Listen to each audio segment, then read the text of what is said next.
بسم اللہ الرحمن الرحیم۔ ماجد حجازی تلوار سے مسلح ہو کر تیار ہو گیا تھا۔ لڑکی اسے استبل کی طرف لے گئی۔ کمانڈر کو اس لڑکی کے خامد نے بتا رکھا تھا کہ ماجد پر نظر رکھے اور اسے گھر کے اندر نہ جانے دے۔ اب لڑکی نے ماجد کو ہی اپنے ساتھ لے جانے کے لیے منتخب کیا تھا۔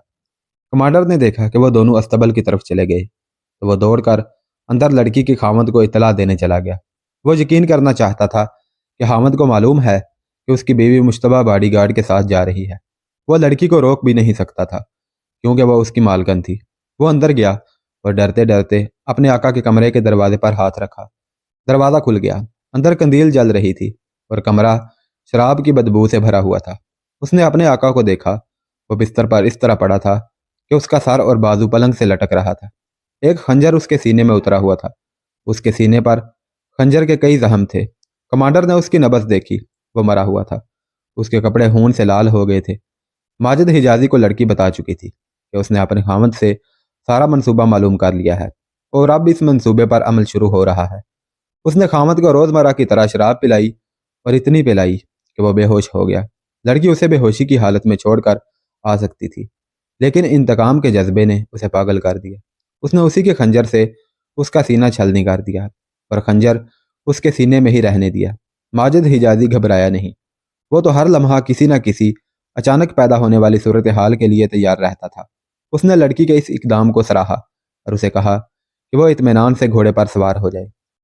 وہ جو ہی گھوڑوں پر سوار ہونے لگے، رات کی خاموشی میں ایک آواز بڑی ہی بلند سنائی دینے لگی، گھوڑے مت دینا، انہیں روک لو، وہ آقا کو قتل کر کے جا رہی ہے۔ 6 کے 6 باڈی گارڈ تلواریں اور برچیاں اٹھائے باہر آ گئے۔ ماجد اور لڑکی گھوڑوں پر سوار ہو چکے تھے۔ انہیں اسی راستے سے گزرنا تھا جہاں باڈی گارڈ تھے۔ ماجد نے لڑکی سے کہا وہ گھوڑ سواری نہیں کر سکتی تو اس کے گھوڑے پر پیچھے بیٹھ جائے، گھوڑا سر پر دوڑانا پڑے گا۔ لڑکی نے خود اعتمادی سے کہا کہ وہ گھوڑا دوڑا سکتی ہے۔ ماجد نے اسے کہا کہ وہ گھوڑا اس کے پیچھے رکھے۔ ماجد نے تلوار نکال لی۔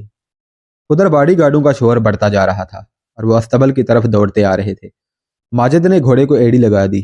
اس کے پیچھے لڑکی نے بھی گھوڑا دوڑا دیا۔ کمانڈر کی آواز گرجی، رک جاؤ، مارے جاؤ گے۔ چاندنی رات تھی۔ ماجد نے دیکھ لیا کہ باڈی گارڈ برچیاں اوپر کیے اس کی طرف آ رہے ہیں۔ اس نے گھوڑے کا رخ ان کی طرف کر دیا اور آگے ہو کر تلوار گھمانے لگا۔ گھوڑے کی رفتار اس کی توقع سے زیادہ تیز تھی۔ 2 باڈی گارڈ اس کے سامنے آ گئے اور گھوڑے تلے کچلے گئے۔ ایک برچی اس کی طرف آئی جو اس نے تلوار کے وار سے بیکار کر دی۔ کمانے نکالو، کمانڈر نے چلا کر کہا۔ باڈی گارڈ تجربہ کار معلوم ہوتے تھے۔ ذرا سی دیر میں 2 تیر ماجد حجازی کے قریب سے گزر گئے۔ اس نے گھوڑا دائیں بائیں گھمانا شروع کر دیا تاکہ تیر انداز نشانہ نہ لے سکیں۔ اتنے میں وہ تیروں کی زد سے نکل گئے۔ اب یہ خطرہ تھا کہ باڈی گارڈ گھوڑوں پر تعاقب کریں گے لیکن اسے پکڑے جانے کا ڈر نہیں تھا کیونکہ گھوڑوں پر زینے کسنے کے لیے جو وقت صرف ہونا تھا وہ اس کے لیے دور نکل جانے کے لیے کافی تھا، اور ہوا بھی یہی۔ آبادی سے دور نکل جانے تک اسے تعاقب میں آتے گھوڑوں کی آوازیں سنائی نہ دیں۔ اس نے لڑکی سے کہا کہ اب گھوڑا اس کے پہلو میں کر لے۔ لڑکی کا گھوڑا جب اس کے پہلو میں آیا تو ماجد نے لڑکی سے پوچھا کہ وہ گھبرائی یا ڈری تو نہیں۔ لڑکی نے جواب دیا کہ وہ بالکل ٹھیک ہے۔ لڑکی نے اسے دوڑتے گھوڑوں کے ساتھ بلند آواز سے سنانا شروع کر دیا کہ اس نے کون سا راز اپنے خاوند سے حاصل کیا ہے۔ ماجد نے اسے کہا کہ آگے چل کر رکیں گے تو ساری بات سنوں گا، لیکن لڑکی بولتی رہی۔ ماجد نے جب بار بار اسے کہا کہ چپ ہو جائے، اسے کچھ سمجھ نہیں آ رہی کہ وہ کیا کہہ رہی ہے، تو لڑکی نے کہا پھر رک جاؤ، میں زیادہ دیر انتظار نہیں کر سکوں گی۔ ماجد ابھی رکنا نہیں چاہتا تھا اور لڑکی بولتی جا رہی تھی۔ آخر لڑکی نے ہاتھ لمبا کر کے ماجد کے گھوڑے کی باگیں پکڑ لی۔ اس کے لیے اسے آگے جھکنا پڑا۔ اب ماجد نے دیکھا کہ لڑکی کے دوسرے پہلو میں تیر اترا ہوا ہے۔ ماجد نے فوراً گھوڑا روک لیا۔ یہ تیر مجھے وہیں لگ گیا تھا، لڑکی نے کہا۔ میں اسی لیے تمہیں دوڑتے گھوڑے سے اصل بات سنا رہی تھی کہ مرنے سے پہلے یہ راز تمہیں دے دوں۔ ماجد حجازی نے اسے گھوڑے سے اتارا اور زمین پر بیٹھ کر اسے اپنی آگوش میں لے لیا اور اس نے تیر کو ہاتھ لگایا۔ وہ ہاسا اندر چلا گیا تھا، نکالا نہیں جا سکتا تھا۔ یہ جراح کا کام تھا جو پٹھا چیر کر تیر نکال سکتا تھا۔ اسے رہنے دو، میری بات سن لو، لڑکی نے کہا اور اس نے ماجد کو سارا منصوبہ سنا دیا جو اس نے خاوند سے سنا تھا۔ میرا خیال ہے کہ یہ شک کسی کو نہیں ہوگا کہ ہم کوئی راز لے کر حلب سے بھاگے ہیں۔ وہ منصوبے میں کوئی تبدیلی نہیں کریں گے۔ محافظوں تک کو معلوم ہے کہ میرے خاوند کو شک ہے کہ میرے اور تمہارے در پردہ تعلقات ہیں۔ وہ یہی کہیں گے کہ میں تمہارے ساتھ محبت کی خاطر بھاگی ہوں۔ لڑکی ساری بات سنا چکی تو اس نے ماجد کا ماتھا چوم کر کہا، اب سکون سے مر سکوں گی، اور اس پر کشی تاری ہونے لگی۔ ماجد نے دوسرے گھوڑے کو اپنے گھوڑے کے پیچھے باندھ دیا، لڑکی کو اپنے گھوڑے پر ڈال کر اس کے پیچھے بیٹھ گیا اور اسے ایسی پوزیشن میں ساتھ لگا لیا کہ تیر اسے تکلیف نہ دے، مگر تیر اپنا کام کر چکا تھا۔ وہ جب دمشق میں اپنے کمانڈر حسن بن عبداللہ کے پاس پہنچا، اس وقت لڑکی کو شہید ہوئے کم و بیش 12 گھنٹے گزر گئے تھے۔ اس نے قصر حلب کا تمام تر منصوبہ سنا کر بتایا کہ یہ کارنامہ اس لڑکی کا ہے۔ حسن بن عبداللہ اسی وقت ماجد حجازی کو اور لڑکی کی لاش کو صلاح الدین ایوبی کے پاس لے گیا۔ ماجد حجازی نے بتایا کہ لڑکی کیا تھی اور اسے باپ نے کس طرح ایک جاگیردار کے ہاتھ فروخت کیا تھا۔ ماجد نے لڑکی کی ساری باتیں سلطان ایوبی کو سنائیں۔ بعد میں معلوم ہوا کہ لڑکی کا باپ بھی دمشق سے بھاگ گیا تھا۔ سلطان ایوبی نے لڑکی کی لاش نور الدین زنگی کی بیوہ کے حوالے کر دی اور حکم دیا کہ لڑکی کو فوجی اعزاز کے ساتھ دفن کیا جائے۔ لڑکی نے مرنے سے پہلے ماجد حجازی کو جو منصوبہ بتایا تھا وہ مختصراً یوں تھا کہ سلطان الملک و صالح تمام مسلمان مملکتوں کے امراء کو سلطان ایوبی کے خلاف متحد کر رہا تھا اور ان کی فوجوں کو ایک کمانڈر کے تحت لانا چاہتا تھا۔ تریپولی کے صلیبی حکمران ریمانڈ کو مدد کے لیے آمادہ کر لیا گیا تھا۔ یہ لڑکی جو نئی خبر لائی تھی یہ تھی کہ ریمانڈ اپنی فوج کو اس طرح استعمال کرے گا کہ مصر اور شام کے درمیان سلطان ایوبی کے لیے رزق اور کمک کے راستے روک دے گا۔ اس نے یہ محسوس کر لیا تھا کہ سلطان ایوبی جنگ کی صورت میں مصر سے کمک منگوائے گا۔ اس کے علاوہ ریمانڈ سلطان ایوبی کو گھیرے میں لینے کے لیے اپنے تیز رفتار سوار دستے حرکت میں رکھے گا۔ ضرورت محسوس ہوئی تو ریمانڈ دوسرے صلیبی حکمرانوں کو بھی مدد کے لیے بلا لے گا۔ حسن بن صباح کے پیروکار فدائیوں کے ساتھ صلاح الدین ایوبی کے قتل کا سودا طے کر لیا گیا تھا۔ فدائی فوری طور پر دمشق پہنچ رہے تھے۔ اس تمام تر منصوبے کا ہر حصہ اہم تھا، لیکن سلطان ایوبی نے اس کے جس حصے پر زیادہ توجہ دی وہ یہ تھا کہ دشمن سردیوں کا موسم گزر جانے کے بعد جنگ شروع کرے گا۔ ان علاقوں میں سردی زیادہ پڑتی تھی، بارشیں ہوتی تھیں اور بعض جگہوں پر برف بھی پڑتی تھی۔ ایسے موسم میں جنگ نہیں لڑی جا سکتی تھی اور نہ ہی کبھی لڑی گئی تھی۔ یہاں جس نے بھی حملہ کیا کھلے موسم میں کیا۔ لڑکی کی حاصل کی ہوئی معلومات کے مطابق منصوبے میں شامل کیا گیا تھا کہ فوجیں کلا بند ہو جائیں، فوجوں کی نفری میں اضافہ کیا جائے اور حملے کی تیاری کی جائے۔ موسم کھلتے ہی ان فوجوں کو شام پر حملہ کرنا تھا۔